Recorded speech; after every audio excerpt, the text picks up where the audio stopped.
Bởi mình chưa quét hả? Quét cái cam lại kém lính. Bởi. Mà tâm chân anh mở.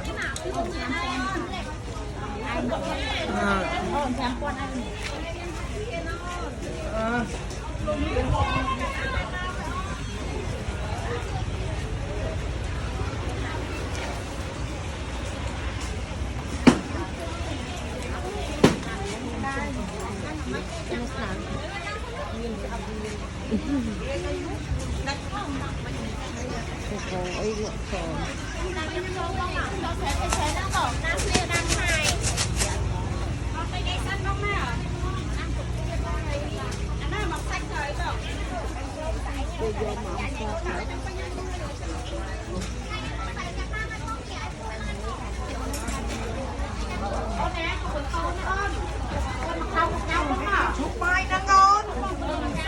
Bông nó mình ra này bông. Bông bọc nan bông mà bông tinh nó phải bọc chua băng mà bọc chua na mấy. Bông tinh nó có bông nhiều bọc chua xanh nó mọc cho sai thường cho chẳng hơi gì nữa các bông. Bông tinh nó mọc bông.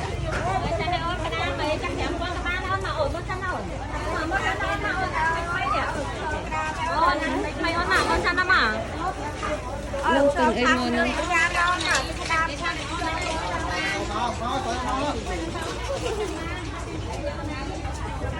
Anh có con.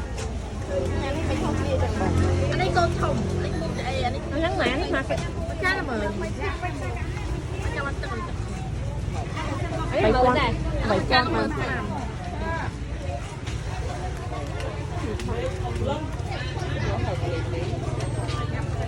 Cái bên thèm.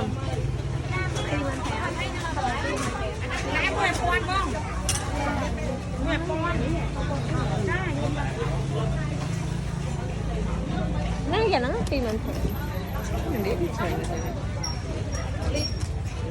Đúng rồi, nó sẽ nổi mà. Rồi nó con không chuẩn anh ra cần nổi. cái túi ở phòng nhân châu Phi đó mình nhâm cột đây. Ê, tiếng nó như sọt vậy rồi. Mình muốn tinh phô má nó khỏi. Cho người thấy nó tinh như vậy rồi. Đúng rồi đi lọ nữa. Đúng rồi, nó con không lọ. Anh hai kêu bọn. Anh không muốn chạy bọn. Không vậy. Cái con thuần. Anh thôi thăm bữa thèm ăn cái này. Thăm ăn tôi chạy nó mua xanh bên này. Một hàng ăn cái này đang nãy cái nào đông. Nó mà bằng phai bên này. Bằng bánh thôi.